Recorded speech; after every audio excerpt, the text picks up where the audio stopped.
1991च्या आर्थिक धोरणाची किंवा नवीन आर्थिक धोरणाची जेवढी काही वैशिष्ट्ये आहेत ते पाहणार आहोत। औद्योगिक परवाना धोरण शिथिलता करण्यात आली होती त्यावेळेस। म्हणजे कसं बघा, गव्हर्नमेंटकडे जेवढे काही उद्योगधंदे होते ते खाजगी करण्यात आलेले होते। फक्त 18 उद्योगधंद्यावर गव्हर्नमेंटचं कंट्रोल होतं। त्यानंतर इतर उद्योग असे काही उद्योगधंदे होते, जर ते सुरू करायचे तर तुम्हाला गव्हर्नमेंटची परवानगी घ्यावी लागणार होती। असे 4 पद्धतीचे उद्योगधंदे होते। मग परीक्षेसाठी महत्त्वाचं काय, औद्योगिक परवाना धोरणामध्ये शिथिलता केली का? नवीन आर्थिक धोरणात केली, परंतु काय केलं, 18 उद्योगधंदे गव्हर्नमेंटने आपल्याकडे ठेवले आणि बाकीच्याचं काय केलं, खाजगीकरण करून टाकलं। कधी 1991ला। आणि त्यानंतर हळूहळू या 18चं पण खाजगीकरण केलं, परंतु 2 सोडून। म्हणजे 2 कोणते? मग आता गव्हर्नमेंटकडे किंवा भारत सरकारकडे 2 उद्योगधंदे आजही घडीला आहेत, ते म्हणजे अणुऊर्जा आणि रेल्वे। पूर्णतः भारत सरकारच्या मालकीचे हे 2 उद्योगधंदे आहेत। आधी किती होती? 1991च्या वेळेस 18 उद्योगधंदे होती आणि परवाना पद्धती ही 4 उद्योगासाठी लागू केली। हे पण महत्त्वाचं आहे। परवाना म्हणजे असे काही उद्योगधंदे आहेत ते तुम्हाला चालू करण्यासाठी तुम्हाला शासनाचा परवाना घ्यावा लागेल। या 2 अंडरलाईन केलेल्या भागावर जास्त फोकस करा, हे महत्त्वाचं आहे। 1991च्या आर्थिक धोरणाची वैशिष्ट्ये पाहत असताना औद्योगिक परवाना धोरणामध्ये काय केली? शिथिलता केली। आधी जर तुम्हाला एखादा उद्योग सुरू करायचे आहे तर शासनाची तुम्हाला परवानगी मिळत नसे मित्रांनो, त्यामुळे या धोरणामध्ये शिथिलता आणा असं IMFनं सांगितलं होतं। म्हणजे जागतिक बँक आणि IMFनं याच अटीवर आपल्याला कर्ज 1991ला दिलेलं होतं मित्रांनो। मग लक्षात काय ठेवायचं, 18 उद्योगधंदे वगळता 1991 मध्ये काय केलं, 18 उद्योगधंदे वगळता इतर उद्योग खाजगीकरण केलं आणि 18 आपल्याकडे ठेवले। आणि हळूहळू आता गव्हर्नमेंटकडे फक्त 2च उद्योगधंदे आहेत की ते गव्हर्नमेंटकडे आज घडीला आहेत मित्रांनो। एक अणुऊर्जा आणि दुसरं कोणतं? रेल्वे। हे 2 उद्योगधंदे तुम्ही लक्षात ठेवा। आणि 4 उद्योगासाठी परवाना सुरू केला। कोणकोणते 4 उद्योग आहेत बघा, ते सर्व प्रकारची संरक्षण साधने, त्यानंतर औद्योगिक स्फोटके, त्यानंतर औद्योगिक रसायने, औषध निर्मिती उद्योग, तंबाखू व तंबाखूजन्य पदार्थ। तर हे अशा पद्धतीचे 4 उद्योगासाठी परवाना आणि 18 उद्योग गव्हर्नमेंटने आपल्याकडे ठेवले। दुसरं वैशिष्ट्य काय या औद्योगिक धोरणाचं पहा, मक्तेदारी निर्बंध व्यापार नियंत्रण कायदा लागू केला। म्हणजे MRPT ॲक्ट जो काही होता मित्रांनो, MRPT ॲक्टमुळं काय होऊ लागलं, शासनाची मक्तेदारी व्हायला लागली मोठ्या उद्योगामध्ये। त्यामुळे काय झालं, खाजगी गुंतवणुकीस वाव राहिली नाही, त्यामुळे भारताचा GDP कमी होऊ लागला। त्यामुळे MRPT ॲक्ट 1959चा कायदा आहे मित्रांनो। कधीचा आहे? 1959चा कायदा आहे। त्यावर बंदी आणण्यात आली। या 1991च्या आर्थिक धोरणानं हा कायदा रद्द करण्यात आला मित्रांनो, लक्षात ठेवा। त्यानंतर लघु उद्योगांना प्रोत्साहन देण्यात आले। भारतीय लघु उद्योगांना आरक्षण सुरू केलं की सरकारने लघु उद्योगांना उत्पादन, रोजगार व निर्यात क्षेत्रामध्ये उच्च वृद्धी दर वाढवण्यासाठी प्रोत्साहन दिले। याच आर्थिक धोरणानुसार 1 कोटीपासून 5 कोटी रुपयेपर्यंत या उद्योगांना मदत पण करण्यात आली आणि या उद्योगांची उलाढाल तेवढ्या प्रमाणामध्ये करण्यात आली, कारण त्यांच्यासाठी आरक्षण ठेवलं होतं। जवळपास 67% भारताचा GDP या लघु उद्योगातून मिळतो भारताला, त्यामुळे हे सेक्टर महत्त्वाचं आहे। त्यानंतर FDI गुंतवणुकीस परवानगी देण्यात आली। आता खूप सारे गव्हर्नमेंटचे सेक्टर होते मित्रांनो। FDI म्हणजे काय? Foreign direct investment. लक्षात घ्या, FDI म्हणजे काय?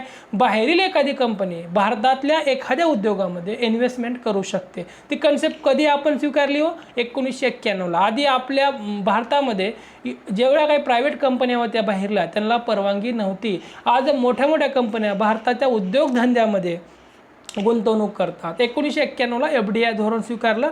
FDI foreign direct investment. आज घडीला भारतामध्ये सर्वाधिक FDI ही 2021-22 नुसार सिंगापूर या देशाकडून जमा होते। लक्षात ठेवा, सिंगापूर खूप महत्त्वाचं आहे। सिंगापूर मी नोट्समध्ये पण देणार आहे। सिंगापूरकडून FDI सर्वात जास्त जमा होते। FDI सिंगापूर या देशातून या मार्गाने FDI मार्गाने जास्त गुंतवणूक भारतामध्ये येते, ती लक्षात ठेवा। आता कसं असतं, ज्या माणसाकडे 51% जास्त वाटा असतो किंवा 51% वाटा असतो, सर्व काही त्या माणसाचे मालकी हक्क असतात किंवा अध्यक्ष निवडीमध्ये त्याला प्राधान्य दिलेलं असतं मित्रांनो. जवळपास 51% ते 74% शासनानं सर्वच उद्योगधंद्यामध्ये आता FDIला परवानगी दिलेली आहे. असे काही उद्योगधंदे आहेत 2 ते 3, त्यामध्ये FDIला परवानगी नाही. आता गव्हर्नमेंटने संरक्षण क्षेत्रामध्ये पण 74% मर्यादा केलेली आहे FDIची. आपण ते पण पाहणार आहोत. बँकिंगमध्ये 100% FDIला मान्यता दिलेली आहे. औषध क्षेत्रामध्ये मान्यता नाही FDI साठी मित्रांनो, ते पण तुम्ही लक्षात ठेवा. आय थिंक 2021च्या कंबाईनला हा प्रश्न आलेला आहे. या लेक्चरनंतर ते प्रश्न पण आपण पाहणार आहोत. तिसरं वैशिष्ट्य आहे सार्वजनिक क्षेत्राची मर्यादित भूमिका. म्हणजे जे काही सार्वजनिक क्षेत्र सर्व बाबीवर कंट्रोल करायचं. सार्वजनिक क्षेत्र म्हणजे कोणतं? गव्हर्नमेंटचं क्षेत्र. गव्हर्नमेंटला ज्या ज्या गोष्टीवर अधिकार आहेत, ज्या ज्या कंपन्या गव्हर्नमेंटच्या अंडर आहेत, ते क्षेत्र म्हणजे काय? सार्वजनिक क्षेत्र किंवा पब्लिक सेक्टर त्यालाच म्हणतात. उद्योगांच्या पूर्तीसाठी सार्वजनिक धोरणामध्ये बदल करण्यात आला. म्हणजे काय हो? सरकारची किंवा राज्य सरकारची ज्या कंपन्यांत मक्तेदारी होती त्या कंपन्यातील मक्तेदारी काढून टाकण्यात आली. आज घडीला जर बघितलं फक्त 2च उद्योगामध्ये शासनाची मक्तेदारी आहे मित्रांनो. एक आहे रेल्वे आणि दुसरं कोणतं? अणुऊर्जा. महत्त्वाचं आहे, लक्षात ठेवा, तुम्हाला लक्षात ठेवावंच लागेल. त्यानंतर पुढील कन्सेप्ट पाहू. व्यापाराचे उदारीकरण करण्यात आले. व्यापाराचे उदारीकरण करण्यात आले म्हणजे काय? आयात निर्यात धोरणामध्ये मोठ्या प्रमाणामध्ये बदल करण्यात आला. त्यानंतर सेजची निर्मिती करण्यात आली. सेज म्हणजे काय हो? स्पेशल इकॉनॉमिकल झोन किंवा त्यानंतर EEZ म्हणजे काय? कृषी निर्यात क्षेत्र. या संकल्पना पुढे आल्या. या संकल्पना वेगवेगळ्या पुढे आल्या. ॲग्रिकल्चर इकॉनॉमिकल झोन अशा कन्सेप्ट आहेत मित्रांनो. विशेष आर्थिक क्षेत्र याची सुरुवात सेज कायदा आहे 2005चा. 6मध्ये त्याला मान्यता मिळाली. हे पण लक्षात ठेवा, 5चा कायदा आहे, 6मध्ये मान्यता मिळाली. पहिला सेज कोणता आहे हो? भारतातील पहिलं सेज कांडला, जे की गुजरातमध्ये आहे मित्रांनो, ते पण लक्षात ठेवा. त्यानंतर विमा क्षेत्रामध्ये सुधारणा करण्यासाठी 1999ला मल्होत्रा समितीची स्थापना करण्यात आलेली होती. लक्षात ठेवा, विमा क्षेत्रामध्ये या 1991च्या आर्थिक धोरणानंतरच बदल करण्यात आलेला होता. विमा क्षेत्रात सरकारची मक्तेदारी होती. 1999मध्ये विमा नियंत्रण व विकास प्राधिकरण कायदा करण्यात आला मित्रांनो. आणि त्यानुसार इरडाची स्थापना करण्यात आली. कधीची आहे इरडाची स्थापना? 1999ची आहे. इरडा काय करतं? जेवढ्या काही विमा कंपन्या आहेत त्यांना रेग्युलेशन आणि रूल, त्यांच्यामध्ये नियामकाची भूमिका म्हणजे ते त्यांच्यावर कंट्रोल ठेवण्याचं काम इरडा करतं. मल्होत्रा समिती 1993ची ती एक त्यासाठी हे आहे, जिम्मेदार आहे. इरडाचं ऑफिस कुठं आहे हो? कार्यालय कुठं आहे? हैदराबादला आहे. त्यानंतर वित्तीय क्षेत्रामध्ये मोठ्या प्रमाणात सुधारणा झाली. आधी बँका सर्वसामान्यांना काढता येत नव्हत्या, शासनाची मक्तेदारी होती. आता विदेशातील भांडवल ही गुंतवून आता बँकांमध्ये किंवा वेगवेगळ्या सेक्टरमध्ये गुंतवणुकीची परवानगी शासनाने दिलेली आहे. त्यानंतर पाहूया पहिली कन्सेप्ट उदारीकरण म्हणजे काय. आता इथून तुमचा ह्याची झाली पार्श्वभूमी मित्रांनो. आता कन्सेप्च्युअल अभ्यास आहे. बघा आता कसा. उदारीकरण म्हणजे काय? अर्थशास्त्रात उदारीकरण या शब्दाचा अर्थ काय? आर्थिक स्वातंत्र्य किंवा आर्थिक निर्णय घेण्याचे स्वातंत्र्य होय. म्हणजे एखादे नियम आहेत, अटी आहेत, त्या काय करणे हो? एखाद्या बाबीवर नियम किंवा अटी कमी करत जाणे किंवा उदार धोरण स्वीकारणे याकडे. आज समजा एखादी कंपनी आपल्या इकडे येत आहे, तर तिला आपण काय करायचं? रेड कार्पेट आतरायचं. म्हणजे त्यांनी यावेत, आपल्या इथं गुंतवणूक करावेत, यासाठी त्यांना चांगल्या चांगल्या सुविधा द्यायच्या. म्हणजे लाईट फुकट द्यायची, पाणी फुकट द्यायचे, जागेचं भाडं कमी घ्यायचं. म्हणजे का असं काय करायचं? तर रोजगार निर्माण होतो. त्यामुळे उदारीकरण कन्सेप्ट कशी आहे बघा. अर्थशास्त्रात उदारीकरण या शब्दाचा अर्थ काय? स्वातंत्र्य किंवा आर्थिक निर्णय घेण्याचे स्वातंत्र्य होय. उत्पादक, उपभोक्ते आणि उत्पादन घटक व मालक या सर्व बाबींना स्वतंत्र करणे, मुक्त करणे म्हणजे काय हो? उदारीकरण करणे. आता ॲडम स्मिथ यांचा एक महत्त्वाचा ग्रंथ आहे बघा, वेल्थ ऑफ नेशन किंवा राष्ट्राची संपत्ती. यामध्ये त्यांनी उदारीकरणाचे फायदे सांगितलेले आहेत मित्रांनो. महत्त्वाचा आहे. राष्ट्राची संपत्ती हा ग्रंथ कुणाचा आहे? खूप वेळा प्रश्न आलेला आहे. कुणाचा आहे? ॲडम स्मिथचा आहे. उदारीकरण कळाली. आर्थिक स्वातंत्र्य किंवा आर्थिक निर्णय घेण्याचे स्वातंत्र्य म्हणजे काय? उदारीकरण. एखादी कंपनी आपल्याकडे येणार आहे, तर त्यांना आधी कसं होतं? 1991च्या परकीय कंपन्यांना परवानगी नव्हती भारतामध्ये. 1991 नंतर आपण उदारीकरण धोरण स्वीकारलं, ज्या की जाचक अटी आहेत त्या आपण कमी करायचा प्रयत्न केला. त्यामुळे काय झालं, परकीय भांडवल भारतामध्ये आलं. त्यामुळे भारतामध्ये काय झालं, आर्थिक वेग वाढला आणि भारताचा विकास होण्यास मदत झाली. दुसरी कन्सेप्ट पाहूया. त्यानंतर पाहूया उदारीकरणाचे उपाय काय काय आहेत किंवा कोणकोणत्या बाबीतर्फे उदारीकरण ही कन्सेप्ट वापरली जाते किंवा उदारीकरण कशा पद्धतीनं करायचं बघा. एक, व्याजदरामध्ये लवचिकता निर्माण करायची. म्हणजे काय, उदारीकरणाच्या धोरणाअंतर्गत व्यापारी बँकांना बाजारातील मागणी आणि पुरवठ्यानुसार व्याजदर निश्चित करण्याची परवानगी दिली पाहिजे. म्हणजे आता शासन व्याजदर निश्चित करण्याऐवजी बँकांना स्वतः व्याजदर निश्चित करण्याची परवानगी दिली पाहिजे. जर असं केलं तर जास्तीत जास्त प्रमाणामध्ये पायाभूत सुविधांमध्ये गुंतवणूक केली जाईल. त्यामुळे देशाचा विकास होण्यामध्ये मदत होईल. हे पहिला त्यावरील एक उपाय. काय उदारीकरणाचे उपाय म्हणजे उपायमधला पहिला ऑप्शन काय, उदारीकरणातील लवचिकता. त्यानंतर बघा मित्रांनो, उद्योगांचा विस्तार करण्याचे स्वातंत्र्य दिले गेले या कन्सेप्टमध्ये. कशामध्ये उदारीकरणामध्ये. म्हणजे काय झालं, आधी जर समजा एखादी बँक काढायची, तुम्हाला बँक काढला, जर तुम्हाला त्याच्या शाखा जर काढायच्या असतील तर तुम्हाला त्यासाठी पण गव्हर्नमेंटची परवानगी घ्यावी लागायची. म्हणजे काय व्हायला लागलं, म्हणजे नवीन जर उद्योग काढला आणि त्याची जर एखाद्याची शाखा एका वेगळ्या ठिकाणी काढायची म्हणली तर शासन परवानगी देत नसे. मात्र उदारीकरणाच्या धोरणामध्ये काय, उदारीकरणाचा उद्योगांचा विस्तार करण्यासाठी सर्व मदत गव्हर्नमेंटच करणार आहे. त्यानंतर पुढे बघूता, मक्तेदारी व निश्चित व्यापार कायद्याचे उच्चाटन करण्यात आले. म्हणजे ज्या कंपन्याची मालमत्ता 100 कोटी व त्यापेक्षा जास्त होते त्या अंतर्गत MRTP कायदा 1969च्या कायद्यानुसार त्यांना उद्योग म्हटलं जायचं. परंतु हा जो काही क्रायटेरिया होता नंतरच्या काळात काढून टाकण्यात आला होता. म्हणजे 1959ला उद्योग म्हणजे काय हो, ज्याची मालमत्ता 100 कोटीपेक्षा जास्त आहे त्यालाच मान्यता होती. हे कन्सेप्ट लक्षात घ्या. उद्योग म्हणजे काय, त्या काळात काय मान्यता होती आणि MRTP ॲक्ट कधीचा, 1969चा आहे. ओके. त्यानंतर फेरा कायदा. फेरा कायद्याने, फेरा म्हणजे काय हो, फेरा कायद्यामध्ये काय होत होतं, विदेशी विनिमय नियंत्रण कायदा म्हणजे काय, फॉरेन एक्सचेंज रेग्युलेशन अथॉरिटी कायदा, जो की 1973चा कायदा होता मित्रांनो. याचं इसवीसन लक्षात ठेवा.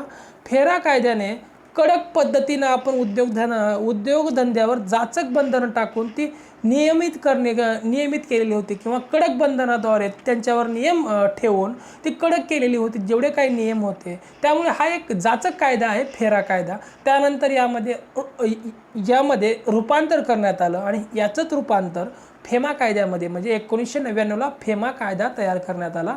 त्यामध्ये करण्यात आलं. फेराचं रूपांतर फेमामध्ये 1999ला करण्यात आलं मित्रांनो. त्यानंतर पुढे काय झालं बघू, पायाभूत सुविधा खुली करणे. म्हणजे आपण बघत आहोत उदारीकरणाचे फायदे काय काय झाले की उदारीकरण कशा पद्धतीनं करायचं. तर पायाभूत सुविधामध्ये जे की जागतिक लेवलच्या कंपनी आहेत त्यांना एंट्री दिली पाहिजे. आता समजा एखादा बस स्टँड आहे ते जर निर्माण करायचे तर जर एखादी बाहेरली कंपनी जर निर्माण करण्यात जर उत्सुक असेल तर तिला करू द्यायचं. जर उदाहरण पाहायचं झालं, आता मुंबई ते अहमदाबाद बुलेट ट्रेन तयार होत आहे आणि त्याला मदत कोण करत आहे, जपान गव्हर्नमेंट करत आहे. मग हे असं म्हणजे बाहेरल्या जेवढ्या काही कंपनी आहेत पायाभूत सुविधामध्ये जर त्यांनी गुंतवणूक करायला तयार असतील तर त्यांना करू द्यायचं. असं आधी होत नव्हतं मित्रांनो, यावर ही बंदी होती आधी. त्यानंतर विदेशी तंत्रज्ञानाला प्रोत्साहन देण्यात आलं. तसेच विदेशी तंत्रज्ञान जेवढे काही सॉफ्टवेअर आहे किंवा वेगवेगळ्या टेक्नॉलॉजी आहे त्यांना पण उदारीकरणामुळे काय मिळालं, प्राधान्य मिळालं. आणि बाहेरलं तंत्रज्ञान असेल किंवा वेगवेगळ्या पद्धतीचं हेलिकॉप्टरचं असेल, विमानाचं असेल, रॉकेटचं असेल किंवा लॉन्चरचं असेल, उपग्रहाचा असेल, माहिती देवाणघेवाण ही उदारीकरणामुळे शक्य झाली मित्रांनो. म्हणून एवढ्या मोठ्या प्रमाणात विकास झालेला आहे. त्यानंतर सेबीची स्थापना करण्यात आली. उदारीकरण केल्यामुळं काय झालं, फ्रॉडनेस वाढले मित्रांनो. म्हणून 12 एप्रिल 1992ला सेबीची स्थापना करण्यात आली का नाही, तर सेबीची स्थापना 1982ची आहे. 12 जुलै 1982ची स्थापना आहे आणि तिला कायदेशीर दर्जा मिळाला 1992ला. ते पण लक्षात ठेवा तुम्ही, कायदेशीर दर्जा 92ला मिळाला. सेबी म्हणजे काय हो, security exchange board of India म्हणजे काय, सेबी. सेबीची स्थापना म्हणजे जेवढे काही शेअर मार्केट आहे त्याच्यावर नियंत्रण ठेवणारी कंपनी म्हणजे सेबी आहे, लक्षात घ्या. त्यानंतर आहे खाजगीकरण म्हणजे काय, प्रायव्हेटायझेशन. खाजगीकरण म्हणजे काय हो, आपला जो काही मालकी हक्क आहे तो प्रायव्हेट करण्यात. जर समजा एखादी कंपनी आहे, आता भेल आहे, भारत पेट्रोलियम लिमिटेड नावाची कंपनी आहे, शासनाची मक्तेदारी आहे त्याच्यावर. मग ती शासनाची मक्तेदारी कमी करायची आणि वेगवेगळे शेअर त्याचे उपलब्ध करून द्यायचे खाजगी लोकांना, म्हणजे ती विकायची. त्याला काय म्हणायचं, खाजगीकरण म्हणायचं. खाजगीकरण म्हणजे काय, आपला मालकी हक्क खाजगी लोकांमध्ये वाटणं. खाजगीकरण म्हणजे काय, आणखी खाजगीकरण केल्यामुळं काय होतं, तर त्या एखाद्या वस्तूचा दर्जा काय होतो, सुधारतो. त्यामुळे गुणवत्ता निर्माण होते. अशा वेगवेगळ्या बाबी खाजगीकरणातून निर्माण होतात. आता बघा, BSNL नावाची एक कंपनी आहे आपली, गव्हर्नमेंटला परवडत नाही म्हणून गव्हर्नमेंट विकून टाकते. आणि कोण घेतं, रिलायन्स घेतं. का, मला सांगा, तोट्यात चाललेली कंपनी कोण घेईल का, नाही ना घेणार. म्हणून बघा, जर खाजगीकरण केलं तर चांगल्या पद्धतीने त्याला एक वळण लागेल, त्या कंपनीला शिस्त लागेल. त्यामागे हा एक उद्देश आहे मित्रांनो. खाजगीकरण म्हणजे काय, विकणे कंपनी किंवा तिचा मालकी हक्क ट्रान्सफर करणे खाजगी लोकांमध्ये, डायरेक्ट हा त्याचा अर्थ आहे मित्रांनो. आणि ही पण कन्सेप्ट आपण याच 1991च्या नवीन आर्थिक धोरणापासूनच सुरू केलेली आहे. पहिलं बघितलं उदारीकरण, दुसरं आहे खाजगीकरण, तिसरं आहे जागतिकीकरण. मग आता खाजगीकरण करत असताना त्याचे उपाय काय काय आहेत किंवा मार्ग कशा कशा पद्धतीनं आहेत. आता एक आहे बघा, खाजगीकरणाचे मार्ग किंवा खाजगीकरण कशा पद्धतीनं करायचं, त्याचे उपाय काय आहेत बघा. एक आहे डिसइन्व्हेस्टमेंट किंवा निर्गुंतवणुकीकरण. म्हणजे काय हो, एखादी कंपनी आहे, आता उदाहरणार्थ बघा IDBI बँक आहे, त्याच्यामध्ये 51% शेअर आपल्याकडे ठेवायचे आणि बाकीचे विकून टाकायचे. त्याला काय म्हणायचं, डिसइन्व्हेस्टमेंट किंवा निर्गुंतवणुकीकरण करत आहे. आणि अलीकडच्या काळात गव्हर्नमेंटनं याच नवीन आर्थिक धोरणानुसार LIC असेल, BSNL असेल किंवा भेल असेल, या सर्व कंपन्यांमध्ये निर्गुंतवणुकीकरणाला चालना दिलेला आहे गव्हर्नमेंटने. जेवढ्या काही आपल्या मालकीच्या मालमत्ता होत्या तेवढ्या गव्हर्नमेंट विकून टाकत आहे. त्याची मालकी कशी करत आहे, खाजगी करत आहे. पहिलं खाजगीकरणाचा मार्ग कोणता आहे, मग निर्गुंतवणुकीकरण करायचं म्हणजे विकायचं शेअरच्या मार्फत. त्यानंतर अनारक्षण धोरण म्हणजे 1956 मध्ये काय झालं माहिती आहे का, 17 उद्योगांना शासनाने हे केलं, राखीव म्हणून ठेवलं की त्यामध्ये इतर उद्योगांना परवानगी दिली जाणार नव्हती. मग काय झालं, मग जेवढे काही आपले लघु उद्योग होते त्यांचा समावेश त्यामध्ये करण्यात आलेला होता. आज जर बघितलं फक्त 2 उद्योगांसाठी शासनाची मक्तेदारी आहे, रेल्वे आणि अणुऊर्जा. ते पण लक्षात घ्या. दुसरा मार्ग आहे अनारक्षण धोरण, इतर उद्योगाची आपल्याकडे मालकी ठेवायची नाही. तिसरा मार्ग आहे औद्योगिक व वित्त पुनर्रचना मंडळाची स्थापना त्याच काळामध्ये करण्यात आलेली होती. 188 आजारी उद्योगांना गव्हर्नमेंटने त्याची पुनर्रचना करा म्हणून या मंडळाकडे 1996ला दिलेलं होतं. तर ही अशा पद्धतीची कन्सेप्ट आहे मित्रांनो. आता एक कन्सेप्ट आहे खाजगीकरणामधलीच बघा, नवरत्न दर्जा कंपन्यांना देण्यात आला. जेवढ्या काही शासनाच्या कंपन्या होत्या तेवढ्या कंपन्या जे की मोठ्या कंपन्या आहेत त्यांना नवरत्न, मिनीरत्न आणि महारत्न असे 3 दर्जे देण्यात आलेले होते. त्यांची भांडवल गुंतवणूक किती आहे, त्याच्यामध्ये त्यांची वार्षिक उलाढाल किती आहे, या पात्रतेवरून यांना हा दर्जे म्हणजे हे दर्जे देण्यात आलेले होते शासनाच्या. आज घडीला जर बघितले BPCL नावाची एक कंपनी आहे. आज घडीला 11 कंपन्यामध्ये काय करण्यात आलेलं आहे हो, 11 कंपन्याला नवरत्न कंपन्याचा दर्जा देण्यात आलेला आहे. म्हणजे PFC नावाची 11वी कंपनी आहे मित्रांनो. पॉवर फायनान्स कॉर्पोरेशन नावाची 11 नंबरची कंपनी आहे. आज जर घडीला बघितलं 11 कंपन्या या नवरत्न दर्जा कंपनी आहेत. किती आहे तो, 11 कंपन्या. व्हेरी IMP प्रश्न. 11 कंपन्या या नवरत्न दर्जा प्राप्त आहेत. शेवटची कोणती, 11वी तुम्हाला लक्षात ठेवावं लागेल. 2022 मध्ये PFC म्हणजे पॉवर फायनान्स कॉर्पोरेशन या कंपनीला नवरत्न दर्जा देण्यात आला. नवरत्न दर्जा ही सुरुवात 1997 पासून झाली. ज्या कंपनीचे ह्याचे वेगवेगळे क्रायटेरिया आहेत मित्रांनो, तुम्ही फक्त एवढं लक्षात ठेवा.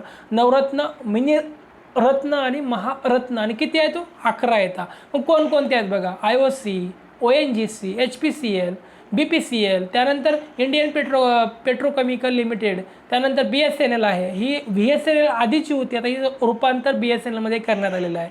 त्यानंतर भेल आहे, सेल आहे, NTPC आहे, त्यानंतर PFC आहे, power finance corporation, steel authority of India, ही सगळ्या जेवढ्या काही कंपन्या आहेत मित्रांनो, आज घडीला 11 कंपन्या या नवरत्न कंपन्या आहेत, ते पण तुम्ही लक्षात घ्या. महत्त्वाचा पॉईंट आहे. हे झालं खाजगीकरण कशा पद्धतीनं करायचं, डिसइन्व्हेस्टमेंटच्या माध्यमातून खाजगीकरण करायचं, त्याचे पर्याय काय काय आहेत, कशा कशा पद्धतीने खाजगीकरण करायचं, आणि आरक्षण धोरण ठेवून खाजगीकरण करायचं. आणि ह्या जी काही नवरत्न कंपन्या आहेत गव्हर्नमेंटच्या सर्वात मोठ्या कंपन्या असतात या नवरत्न कंपन्या, महारत्न कंपन्या आणि मिनिरत्न कंपन्या, अशी त्यांची एक सिक्वेन्स असते. आपण ज्यावेळेस लेक्चर पाहणार आहोत त्यावेळेस आणखी डीपमध्ये जाण्याचा प्रयत्न करणार आहोत. आयोगाचे जास्तीत जास्त प्रश्न आपण घेणार आहोत मित्रांनो. त्यामुळे लवकरात लवकर तुम्ही ॲडमिशन करा. आणि आपल्या बॅचला जर तुम्ही ॲडमिशन घेतलं तर तुमच्या लहान लहान कन्सेप्ट आपण क्लिअर करणार आहोत.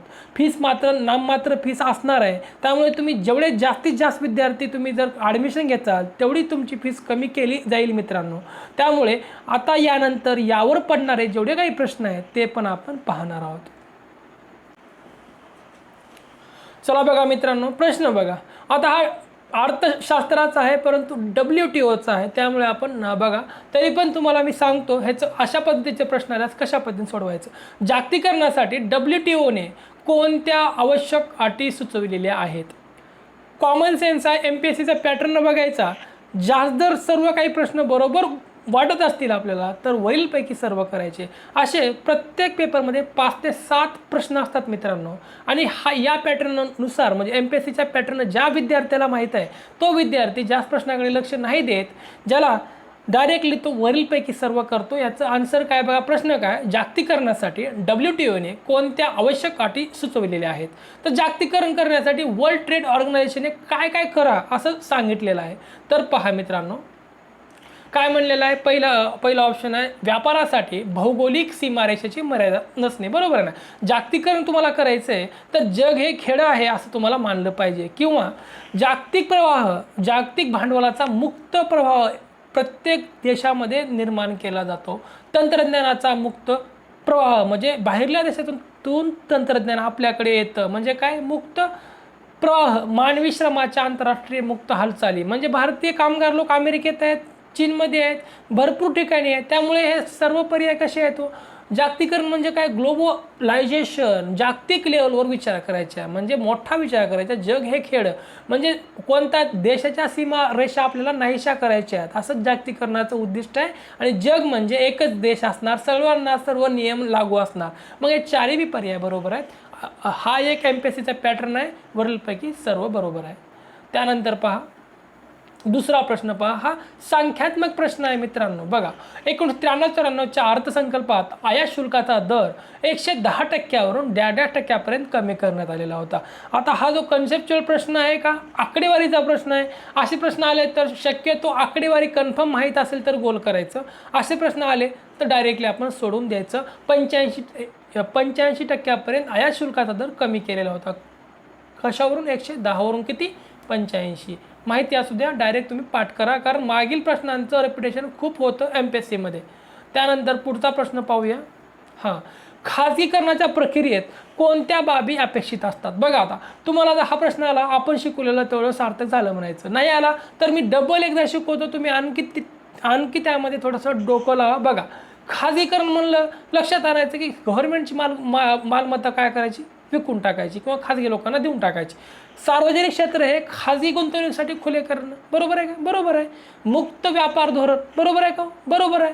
विशेष आर्थिक क्षेत्र म्हणजे काय, सेज. आपण बघितलेलं 2005चा कायदा आहे, त्याची अंमलबजावणी कुठं झाली, 6 मध्ये करण्यात आली. आणि हे पण कशामधलं तर सेजच आहे का, बरोबर आहे का. आणि सरकारी उद्योगाची मालकी खाजगी क्षेत्राकडे हस्तांतरित करणं. कोणकोणतं बरोबर आहे सांगा बरं. सार्वजनिक क्षेत्र हे खाजगी गुंतवणुकीसाठी खुले करणं, ते पण बरोबर आहे. आणि सरकारी उद्योगाची मालकी खाजगी क्षेत्राकडे हस्तांतरित करणे. मुक्त व्यापार धोरण कशाचं आहे, खाजगीकरणाचं विचारलेलं आहे तुम्हाला फक्त. आणि बरोबर आहे का खाजगीकरणाचं, का सर्वच बरोबर आहे. आयोगाचा पॅटर्न काय म्हणतो, सर्वच बरोबर आहे. जरी चुकले तरी आपण डबल बघू, त्याचं विश्लेषण देऊ. त्यानंतर पुढचा प्रश्न पहा. भारताचा जून 1991 मधील परकीय चलनसाठा डॅश होता. बघा 1991 मधला परकीय चलनसाठा भारताचा 20.1 अब्ज डॉलर होता. परकीय चलनसाठा दररोज बदलणारी गोष्ट आहे मित्रांनो. मागील काही भारताचा सर्वोच्च परकीय चलनसाठा 8.55 अब्ज डॉलरवर गेलेला होता आणि त्यावेळेस फक्त 1991ला 2 आठवडे पुरल एवढं चलन होतं. आज जर बघितलं भारताची खूप अवस्था मजबूत आहे मित्रांनो. त्यावेळेस किती होतो? 20.1 अब्ज डॉलर होता. त्यानंतर जूनमध्ये गेलेला होता. आज घडीला बघितलं 8.55 अब्ज डॉलरमध्ये आहे भारताचा परकीय चलन साठा. पुढचं पाहूया. निवडक शेतकी वस्तूची खरेदी, वितरण, आयात आणि निर्यात कोण करते हो? शेतकी म्हणलं की नाफेड करते. नाफेडचं हे कामच आहे, किंवा शेतकी वस्तूची किंवा शेतकऱ्यांची अन्नधान्य आहे किंवा ज्या काही वस्तू आहेत त्यांची खरेदी आणि विक्री करणे. CDB एक दिलेला आहे, ऑप्शन दिलेला आहे. ती काय करते हो? लघु उद्योगाची शिखर बँक म्हणून CDBला ओळखलं जातं मित्रांनो. लक्षात ठेवा. CDB महत्त्वाचं आहे. लखनौला कार्यालय 1990ला स्थापना आहे CDBची. पुढचं बघा प्रश्न. आज शिकविल्यावर आहे का? उदारीकरण, खाजगीकरण, जागतिकीकरण धोरणांतर्गत भारत सरकारने 100% विदेशी प्रत्यक्ष गुंतवणुकीला खालीलपैकी डॅश क्षेत्राकरता परवानगी दिली होती. बघा पहिला पर्याय उत्पादन, औषध, त्यानंतर खाजगी विदेशी बँका, दूरसंचार मध्ये कधी केलेली होती? म्हणजे LPG मॉडेलमध्ये भारत सरकारने 100% कोणकोणत्या बाबीसाठी परवानगी दिलेली आहे? बघा यामध्ये फक्त औषध नाही, औषधामध्ये 100% गुंतवणूक परवानगी नाही, कारण भारतामध्ये आयुर्वेदाचा प्रचार जास्त असतो, त्यामुळे परकीय गुंतवणुकीस परवानगी देण्यात आलेली नाही. मग त्यामध्ये उत्पादन असेल, खाजगी विदेशी बँका असतील किंवा दूरसंचार असेल, यामध्ये 1993ला भारताने 100% विदेशी प्रत्यक्ष गुंतवणुकीला परवानगी दिली होती. त्यामध्ये पुन्हा बँकिंग असेल. आता फक्त 2 सेक्टर असे आहेत की त्यामध्ये 100% गुंतवणुकीला परवानगी नाही मित्रांनो. एक अणुऊर्जा आणि दुसरं कोणतं? रेल्वे. ते पण लक्षात राहू द्या. पुढचा प्रश्न पाहू. बघा जागतिक व्यापार संघटनेचे मुख्यालय कुठे आहे? तुम्हाला कॉमन प्रश्न आहे. जिनेवा तुम्हाला सर्वांना माहिती आहे, आधी खूप वेळा आलेला आहे. आता हे बघा 1991-92 मध्ये निर्यातीचे डॉलरचे मूल्य 1.5% घसरले. 1993-94 मध्ये निर्यात मूल्य 1.5% वाढले. मित्रांनो या प्रश्न कॅन्सल केलेला आहे सेकंड कीनुसार, त्यामुळे असे आकडेवारीचे प्रश्नाला सोडून द्यायचे, फेकायचा प्रयत्न करायचा नाही, निगेटिव्हमध्ये जातं. त्यानंतर पुढे बघू. खाजगीकरण डॅशशी संबंधित असतं. किती सोपा प्रश्न आहे. खाजगीकरण कशाशी संबंधित असतो? गुणवत्तेशी असतं का? खाजगीकरण का करतात? एखादी कंपनी आहे तिच्यामध्ये जर फायदा होत नसेल तर काय करतात? खाजगीकरण करतात. भ्रष्टाचार वाढला असेल तर काय करतात? खाजगीकरण करतात. खाजगी लोकांना विकून टाकतात, ते बरोबर त्यांना लाईनवर आणतात. कार्यक्षमता वाढते खाजगीकरणामुळं, निर्गुंतवणुकीकरण केल्यामुळेच खाजगीकरण होतं. म्हणजे काय? वरीलपैकी सर्व ह्याचं ऑप्शन आहे. उत्तर काय? 4 नंबर. त्यानंतर पुढचा प्रश्न. शासन सार्वजनिक उपक्रम खाजगी क्षेत्राकडे सुपूर्द करते म्हणजे डॅश क्षेत्र होय. काय करतो? शासन सार्वजनिक उपक्रम खाजगी क्षेत्राकडे सुपूर्द करतं म्हणजे काय करतं? खाजगीकरण करतं. किती सोपा प्रश्न आहे. 2 नंबरचा ऑप्शन आहे. हा जो काही पेपर आहे 2021च्या पूर्व परीक्षेमधला आहे. कन्सेप्टवर आहे, फक्त कन्सेप्ट आहेत, भांडवलीकरण आहे बरं का, खाजगीकरण आहेत. शासन आपली, आता तुमची एखादी गाडी आहे तुम्ही विकून टाकली तर काय केलं तुम्ही? आता गव्हर्नमेंटकडे एखादी कंपनी LIC गव्हर्नमेंटकडे आहे म्हणजे काय? सार्वजनिक उपक्रम म्हणजे कुणाचे उपक्रम? गव्हर्नमेंटकडे असलेली एखादी कंपनी आहे ती खाजगी लोकांना विकली तर त्याला काय म्हणायचं? खाजगीकरण म्हणायचं. तर एवढे प्रश्न आहेत इकॉनॉमिक्सवर, जवळपास 7 ते 8 प्रश्न आहेत.